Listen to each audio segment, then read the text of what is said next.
Okay, so this is the missed topics in Module 2.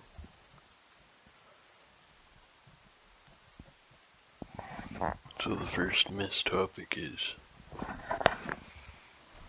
viewing a page using different style sheets.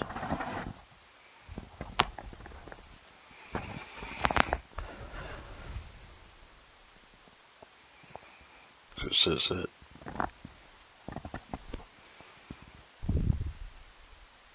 you'll start your work on the Try and Succeed Shorts website by viewing how the home page appears when it is rendered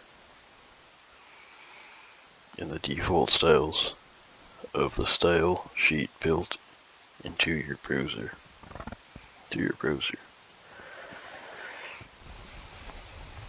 So we've already done this, so it says just use editor to open there's a tutorial here to open the tss_home_text.html file from your HTML2 tutorial folder.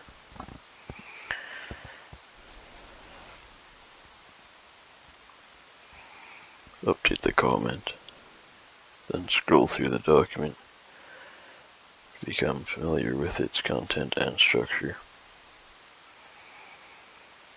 Open the tss_home.html page in your browser. Refer to the appearance of the page is shown in Figure 2-2.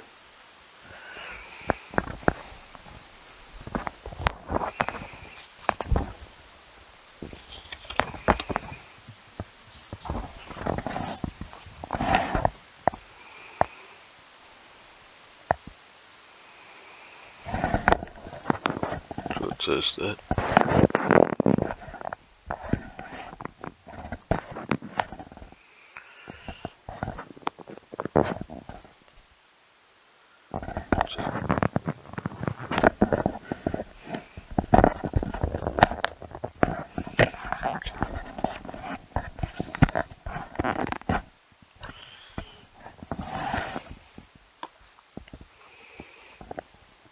the browser style sheet. The browser style sheet applies a few specific styles to the page, including adding solid circles to the navigation list items, as well as displaying hypertext in blue headings in a large bold font and strong text in a bold font.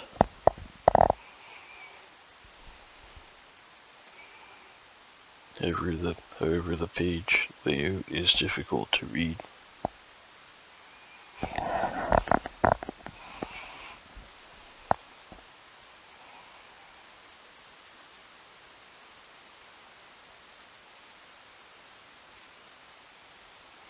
Because it also has an external style sheet containing styles that will present the page in a more pleasing 3-column layout.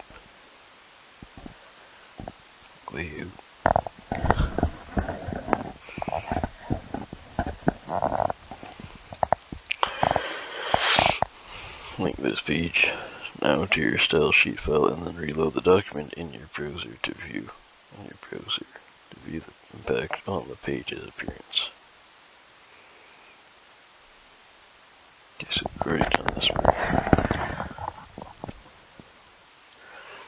Next one is, let's just see what else there is. Okay, so creating a style sheet.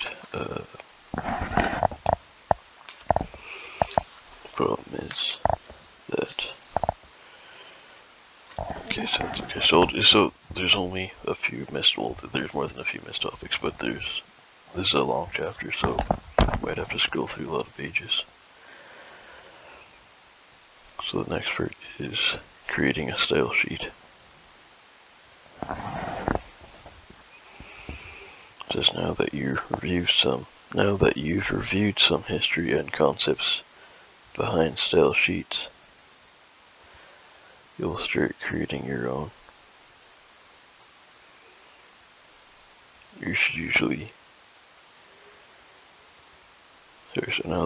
Creating a style sheet, now that you've reviewed some history and concepts behind style sheets, you'll start creating your own, you should usually begin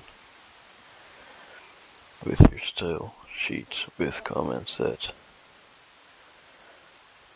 document the purpose of the style sheet and provide information about who created the documents and when.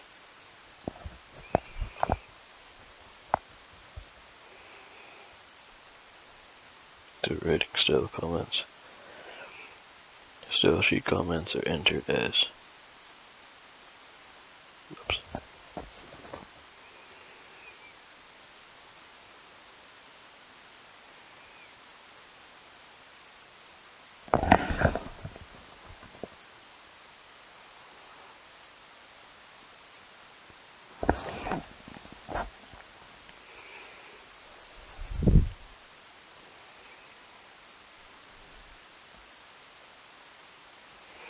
So it's just, you should usually begin your style sheet with comments that document the purpose of the style sheet and provide information for you to create the document and when. So, writing style comments, style sheet comments are entered as slash star comment, then star slash, so it's like a multi-line comment in every other programming language, and then it's different than the the HTML comment. You can also put them on one line. Okay, that's it pretty much. So then there's the tutorial which you've already done.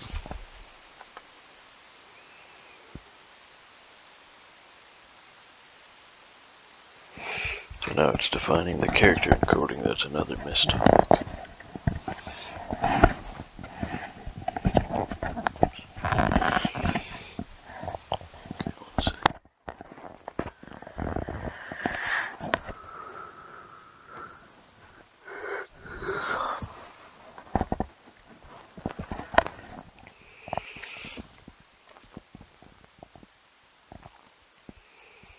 Defining the character encoding as with HTML files, it is a good idea in every CSS document to define the character encoding used in the file.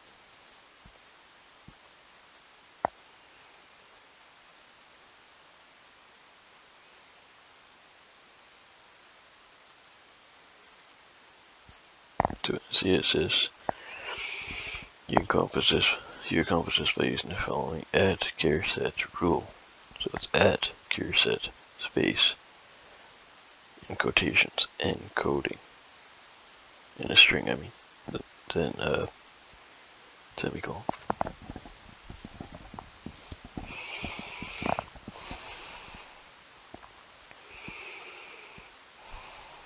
So when encoding, where encoding defines the character encoding used in the file. Where encoding defines the character encoding used in the file. So add the @charset rule to the tss_styles.css style sheet for file now.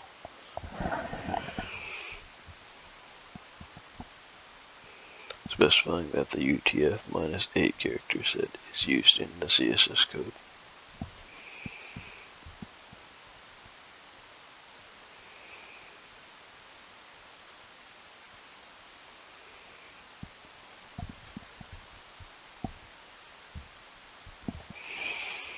Where encoding defines the character encoding used in the file. Add the @charset rule to the tss_styles.css style sheet now. Okay.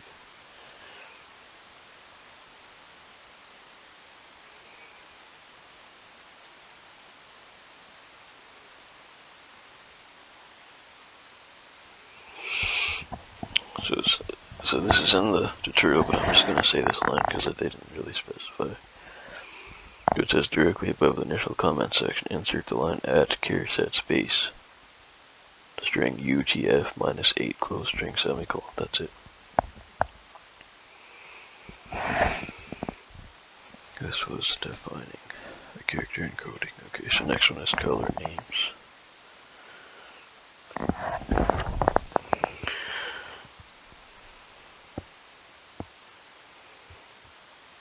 Color names. So it's kind of hard to see the book here. It's hard to build the book up. Need some kind of blanket or something. So it says color names. You've already seen from previous code examples that you can set the color of page text using the color property.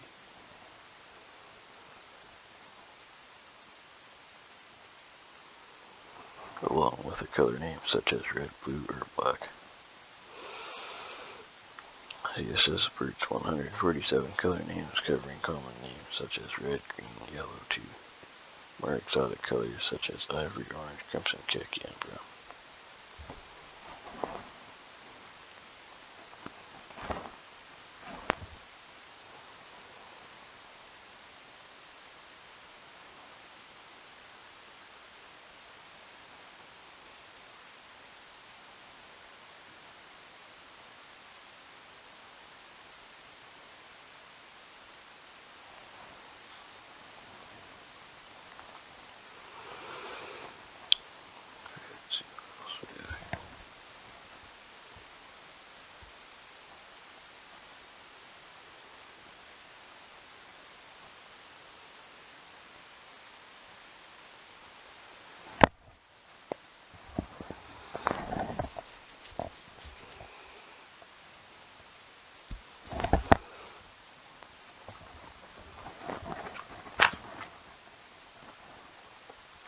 That's it for color names.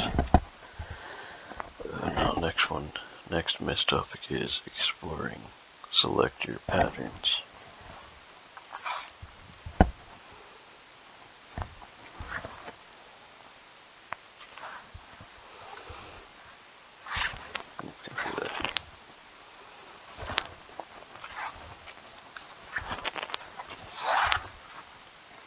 Okay, here we go.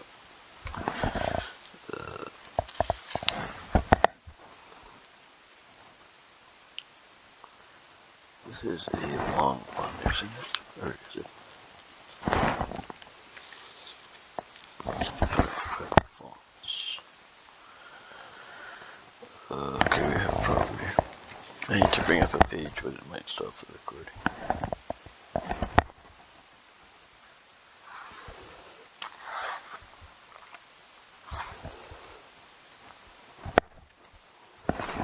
So, hopefully it doesn't. No, okay, it didn't. Okay, perfect. So it says, let's see.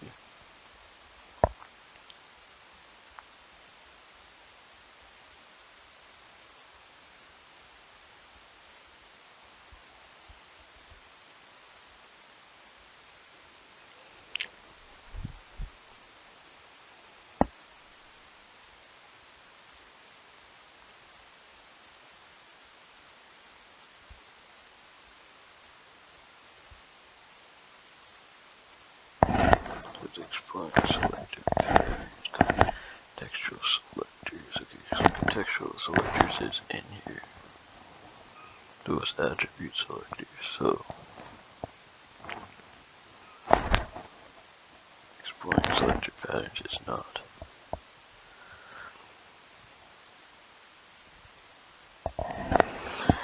So it's actually just like a paragraph or so, or two. So let's see the exploring selector patterns.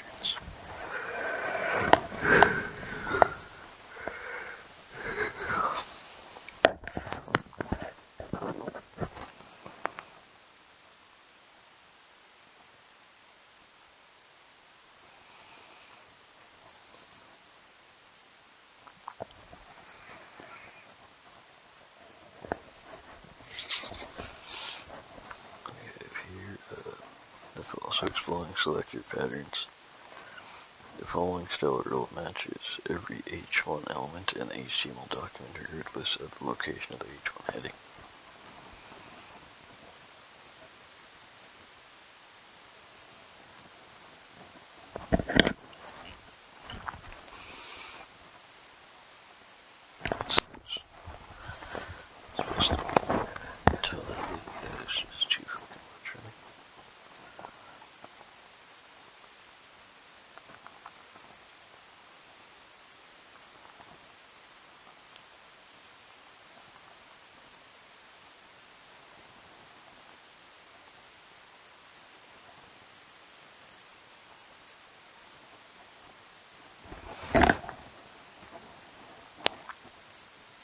just say, if someone's going to say, so when does it go back to 50 at 100 USD? I could try it, but I don't know. How many really made, like, I just don't want it to be a fucking thing.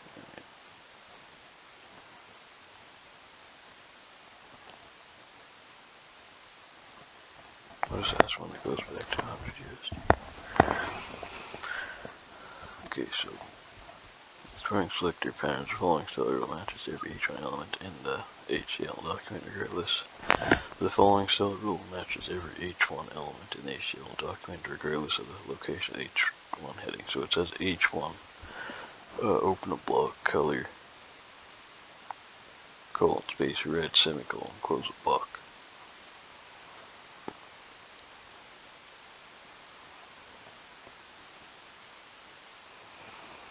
The following stellar rule matches every H1 element in the HTML document. The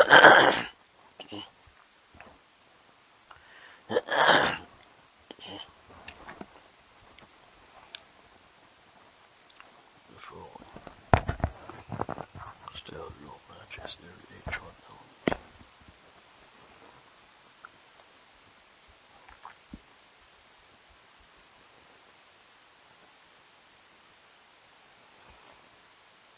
Okay, so now it says this style rule will match, this style rule will match an H1 heading located within a page article in the same way.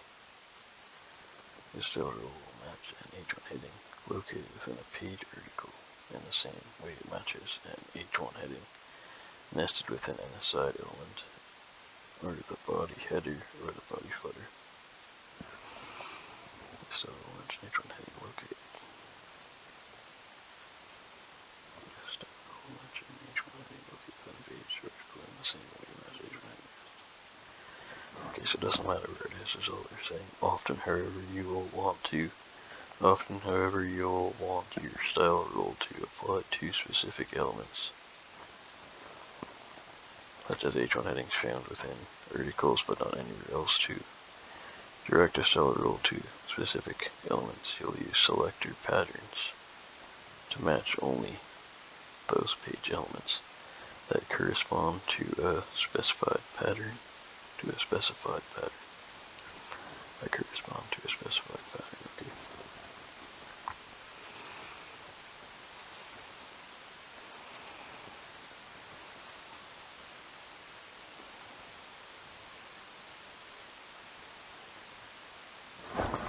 So that's all for this topic, for that Miss topic. So now exploring web fonts is the next one.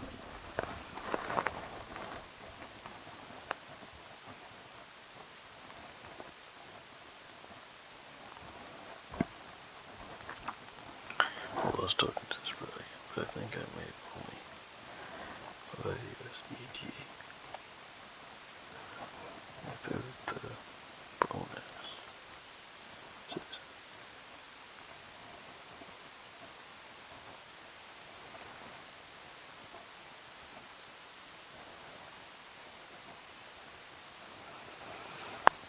But it might be possible, but maybe not.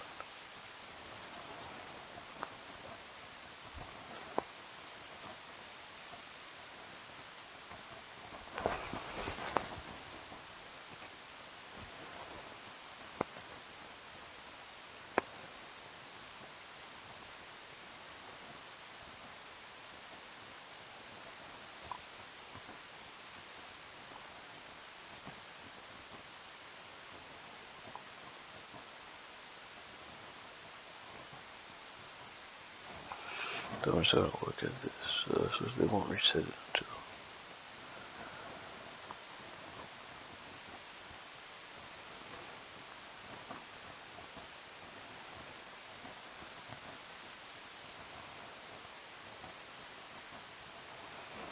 They'll say yes with bonuses.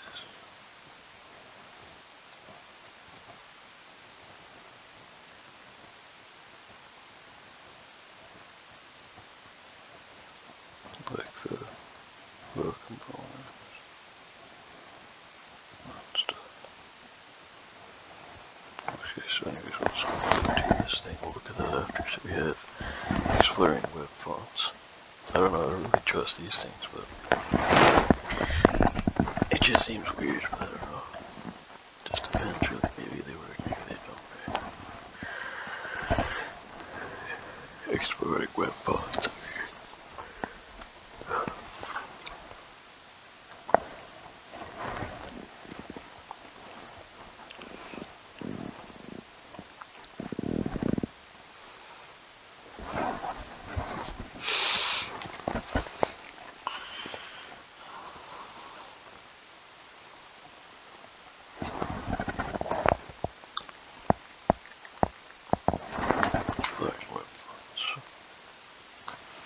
Where are the web fonts here? I have no look for it.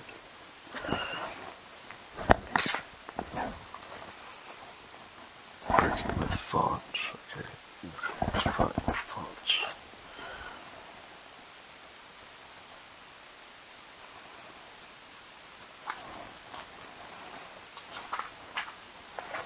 It's too bad that the textbook is so fucking long. I can't really get to it, because usually reading the textbook does help understand it. I just don't think you'll be able to feel like you'll try to read it and you only get like this one part and you realize there's so much more left. And then you'll forget like half the shit anyways, but. So this is exploring web fonts. Okay, so it says exploring web fonts. Because WebC fonts limit your choices to select number of fonts. Select number of fonts that have universal support. Okay, so because WebC fonts limit your choices to a select number of fonts that have universal support, another approach is to supply a web font. So that's confusing. Exploring web fonts. Let me just read it again. Because WebC fonts limit your choices to a select number of fonts that have universal support, another approach is to supply a web font in which the definition. So I think they're saying that WebC fonts are different than web fonts, which is kind of confusing. So exploring web fonts because WebC fonts limit your choices to a select number of fonts that have universal support. Another approach is to supply a web font. In which the definition font is supplied to the browser in an external file. Okay, so there must be two different things, but it's not really explaining what a WebC font was. So the figure describes the different web font file formats and their current level of browser support. The format most universally accepted in almost all current browsers and on almost all devices is the Web Open Font format, WOFF. Okay, so I remember reading about that sometime. So web font formats. So this is a table here. There's 3 columns: format, description, and browser. So the first format is embedded OpenType EOT. So a description is a compact form of OpenType fonts designed for use as embedded fonts in style sheets. Browser is IE. I'm not sure what Internet Explorer. Okay. The next one is format is True Typed or TTF. Description is font standard used on the Mac OS and Windows operating system. Browser is IE, Firefox, Chrome, Safari, and Opera. Next one is format OpenType OTF. Description is font format built on the True Type format developed by Microsoft. Browsers are the same: IE, Firefox, Chrome, Safari, Opera, so pretty much all. Next format is Scalable Vector Graphics, SVG.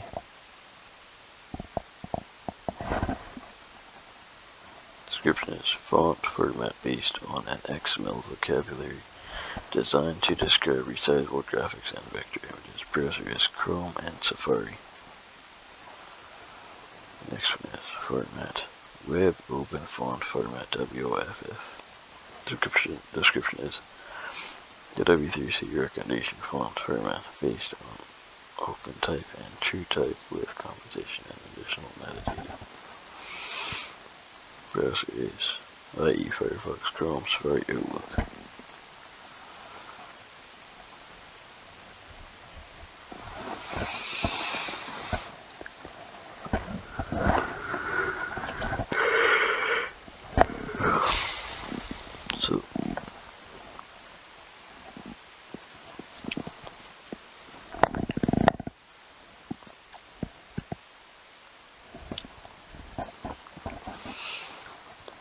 So add font face rule.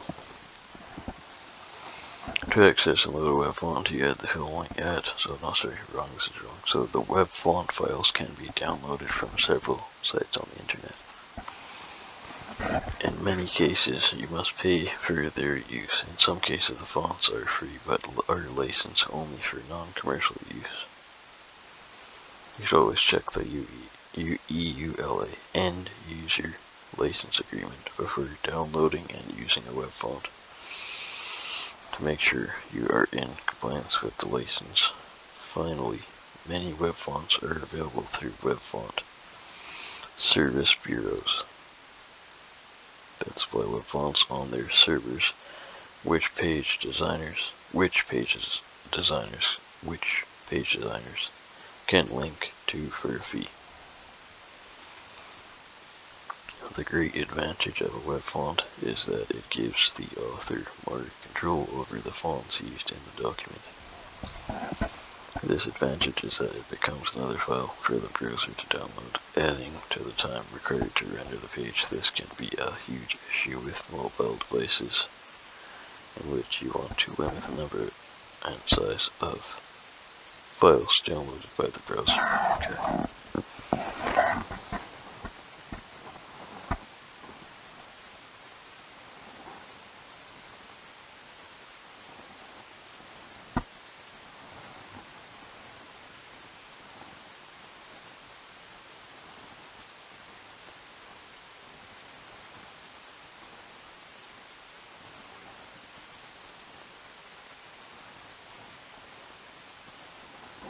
Let's be like, okay, I'll see.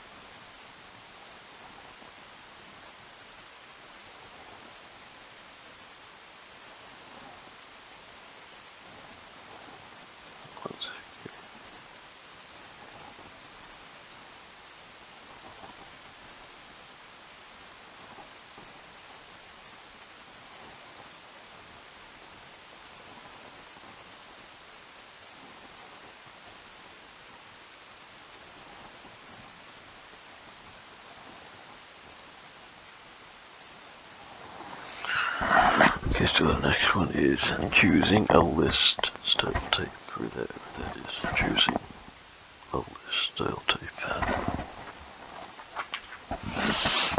How much is this so far? Okay, it's 29 minutes. Okay, great. So, could just try to finish this off here. Choosing a list style type, whatever that is.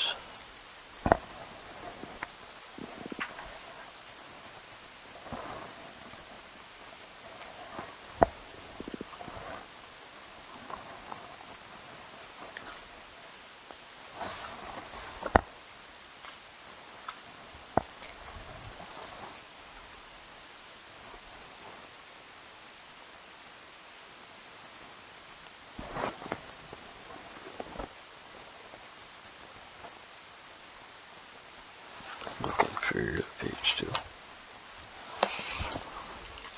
Must be somewhere further down in the page. In the book, I mean. Here we go. Okay, so choosing a list style type.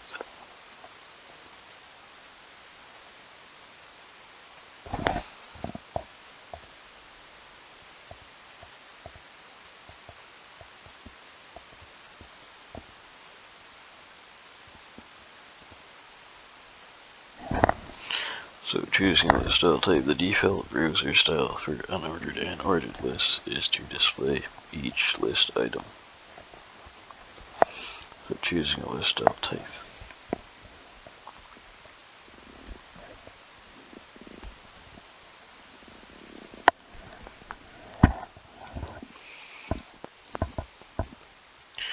The default browser style for unordered and ordered lists is to display. So choosing a list style type. The default browser style for unordered and ordered lists is to display each list item alongside a symbol known as a list marker.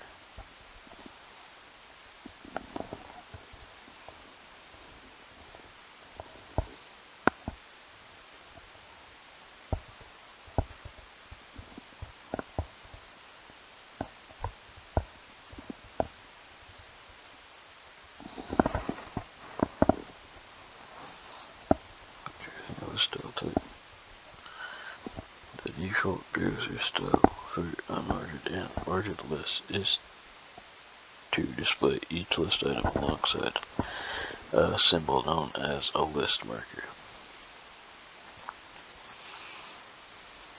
By default, unordered lists are displayed with a solid disk, while ordered lists are displayed with numerals.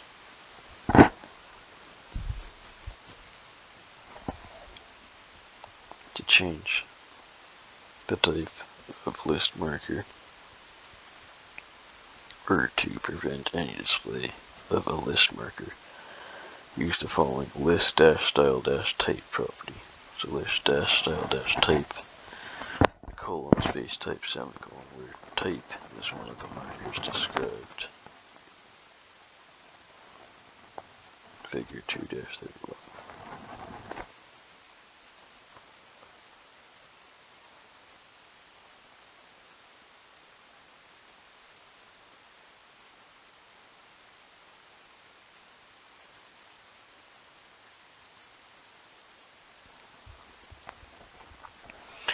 Value of the list style type property.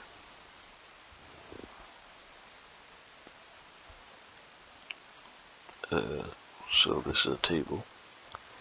There's two columns, list style type and markers. So list style type, first one is disk, marker is just a solid circle filled in. Next one is a circle, it's not filled, the marker's not filled in. The next list style type is a square, which is filled in, like shaded in. The marker is just so the list style type is a square, the marker is the square that's shaded in. The next one is list style type is a decimal.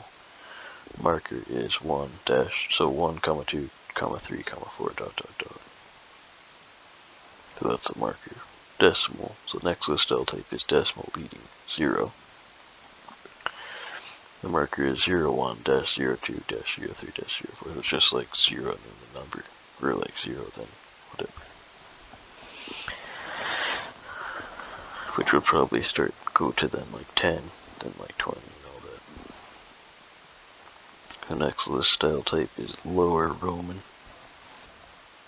which is the markers is like I, double I, triple I, IV.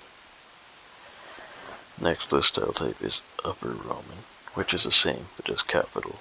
So I, double I, triple I, then IV, all capitals. Next list style type is lower alpha. Marker is A, B, C, D, so just lower alpha numerical characters. Next one is list style type upper alpha. Markers is uppercase markers, so A, B, C, D. So that's upper alpha numeric. List style type. Next one is lower Greek. Markers are, so I don't know all these. Alpha, beta, something, delta, I think.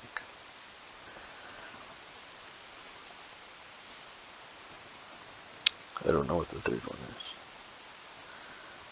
Next one. The style type is upper Greek, so it's just capital. Alpha, beta, something, delta. So the delta I wouldn't be able to know for lowercase. And there's one that I don't even know what it is. Could be theta or gamma. I don't think it's gamma. I'm not sure. Might be theta. I'm not sure if it is. So the next list style type is none. Markers or no marker displayed.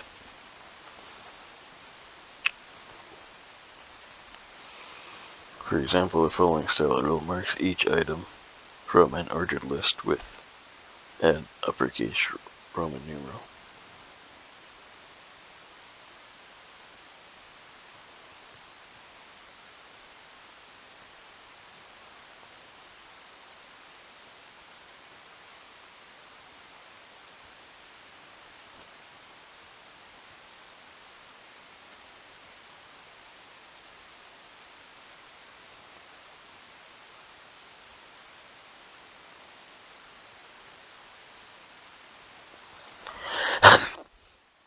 For example, the following style rule marks each item.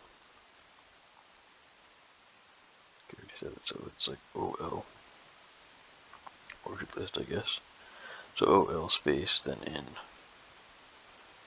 curly brackets. It's like list dash style dash type, colon space, upper dash Roman semicolon. That's it. This was choosing a list style type. Okay. Plus 3 more creating an outline style.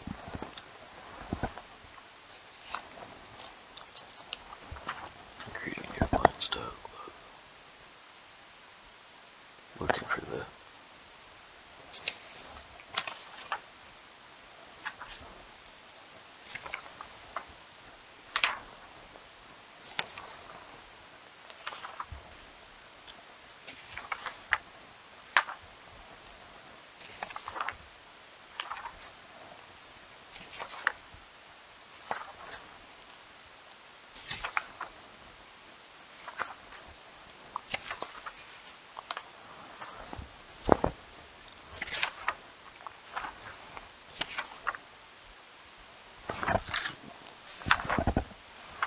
I didn't see it.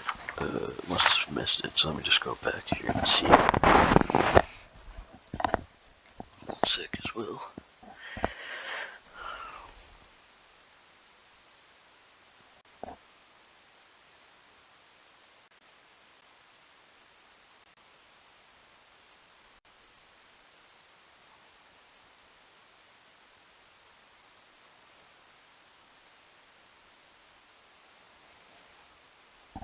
Okay, so I missed creating an outline style, so I'm looking for that. Actually, let me just go to the goddamn index here.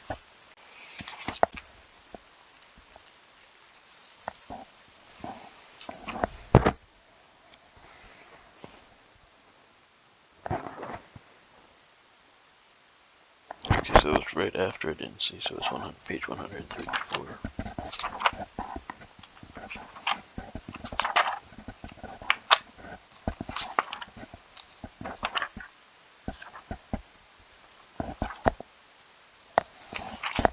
Nope. Well, maybe it is. 1 sec. Okay, so it's right after, so I didn't see. Okay, so let's see. It is.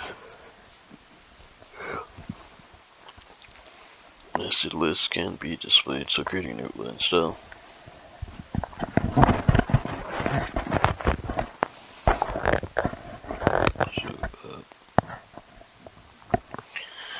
Creating an outline style, nested lists can be displayed in an outline style through the use of contextual selectors. For example, the following style rules. Create an outline style for a nested ordered list. So it's like OL. Then in curly braces, list dash style dash type, colon space, upper dash Roman semicolon, close the curly brace. Next one is OL space, in curly brackets, list dash style dash type, colon space upper dash alpha semicolon, close the curly bracket.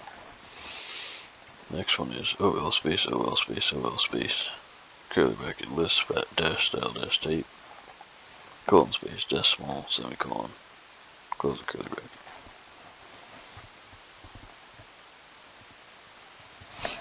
So this style, in this style, the OL selector selects the top level of the list, displaying the list items with a Roman numeral.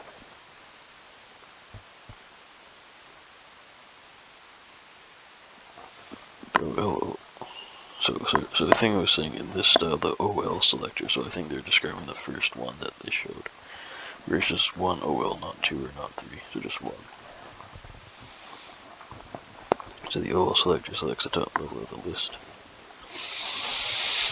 Displaying the list items with the Roman numeral, the OL space OL selector selects the second level, marking the items with capital letters. The third level, indicated by the OL space OL selector, is marked with the decimal values. Okay.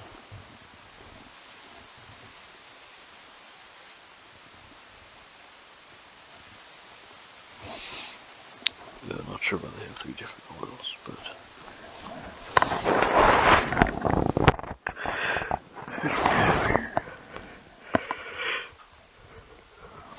to see how these style rules are rendered on a page, you'll apply them to the 3 pages that Ellison has set up describing the. Okay, so this is already done. Okay, so we have, which we'll have to watch and review later.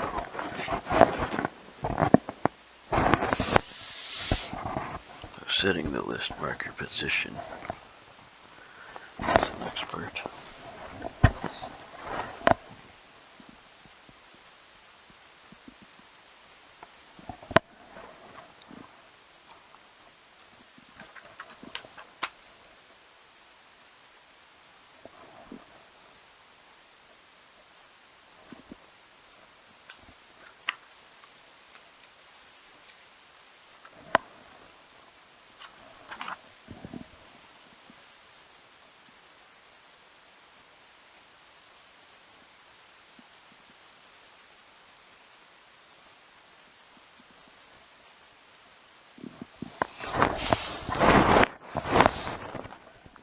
So I'm just going to ask her something else if we go to the bathroom, so let's just see. It's going to be like,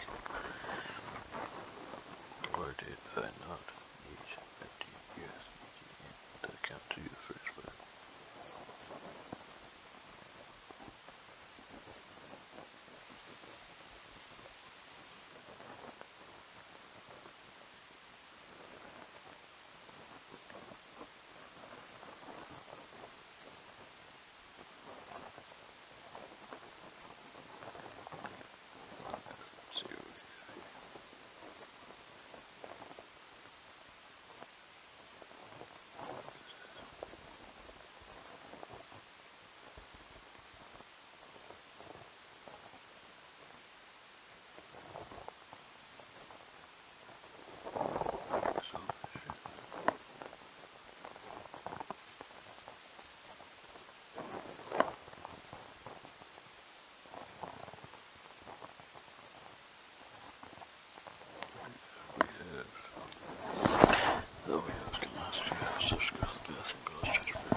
So it says selecting the list marker position. CSS treats each item as a block level element placed within a virtual box in which the list marker is placed inside of the first of the list text.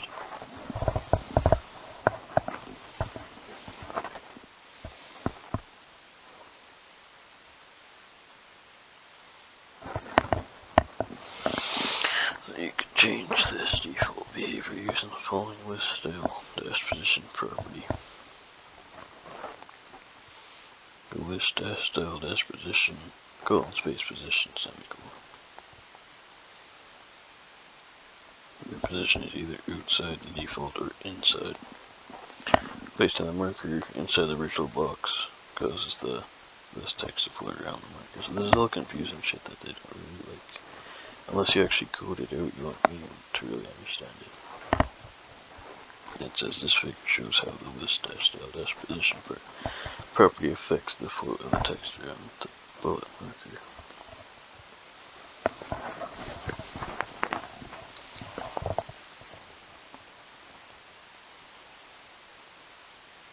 Like, I have no idea what a block overload is.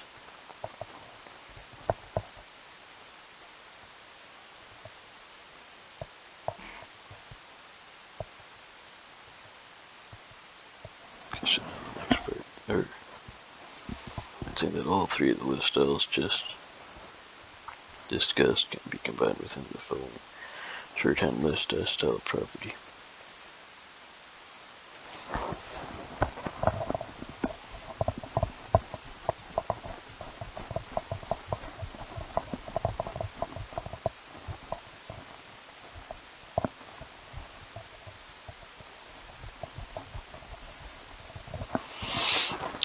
So let's just see what we have here.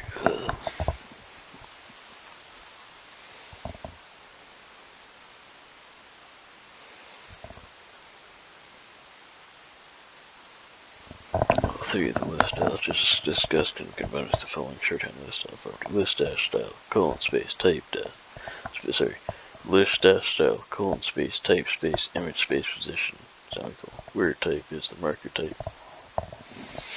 Image's image to be displayed in place of the marker, and position is the location of the marker. So this is like a function, you're just plugging in the variables, that's what I think.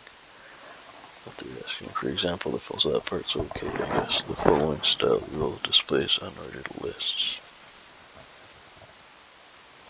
The following style rule displays unordered lists. The following style rule displays unordered lists using the marker found in the bullet p.png image placed inside the Canadian block.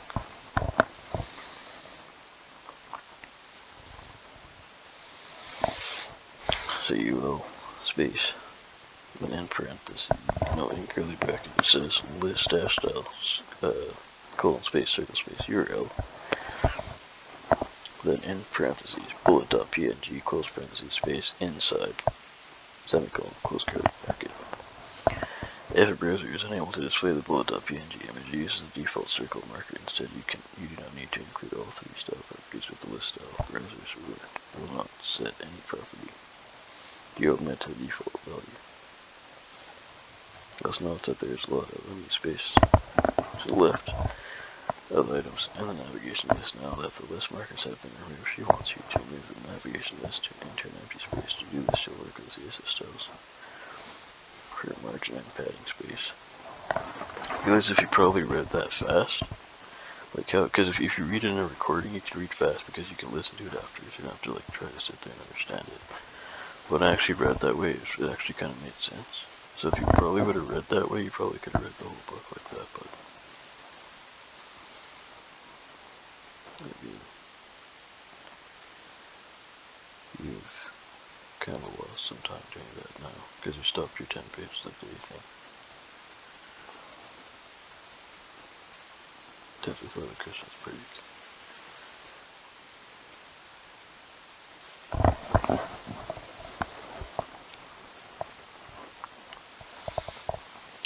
But I mean,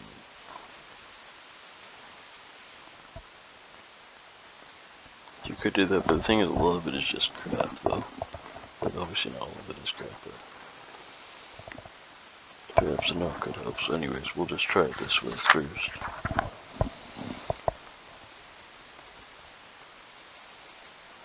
Because unless you're doing the examples and all that too, I think what you need, you really need is the textbook answers and all that. That would probably help you the most. I just need pseudo classes.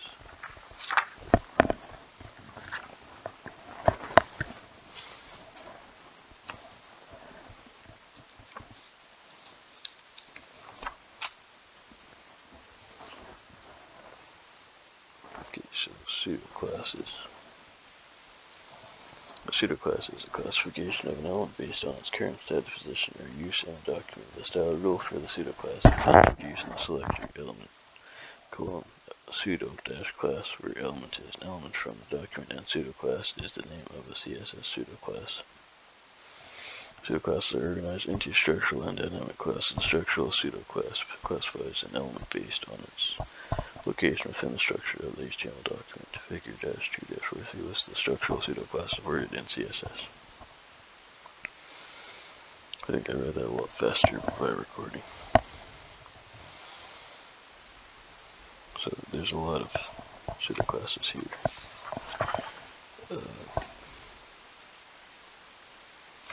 They are. So structural pseudo classes. I think they actually did this in the notes, didn't they? Let's have a look.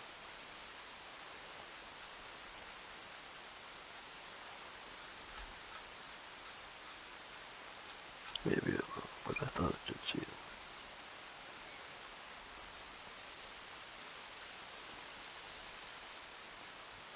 Yeah, they did. Structural pseudo classes. Okay, so after that, for example, so after that, then it says, pretend we have this. We just read the structural pseudo classes because it's in the notes. Then it says, for example, the first -of-type pseudo class identifies the first element of a particular type. The following select G as the first -of-type pseudo class to select the first list item found within an unordered list.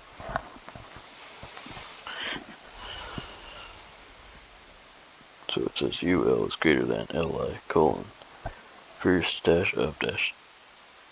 So that's the code, and the selector will not select any other list item, and it will not select the first list item if it is not part of an unordered list. Okay. Then it says, I also like to do all this shit. Okay. So it's like start up this tutorial, which we already did, I think. So the last part is pseudo classes, which we just did.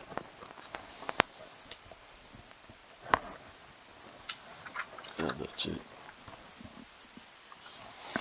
So so that's all the missed topics. I don't think, I mean, you could probably print that for all the pages, but I don't know if it's even worth it. Because then you have to go back and listen to it again, so I don't know. Just depends.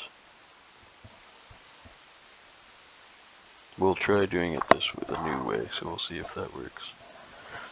So that's the missed topics for that chapter.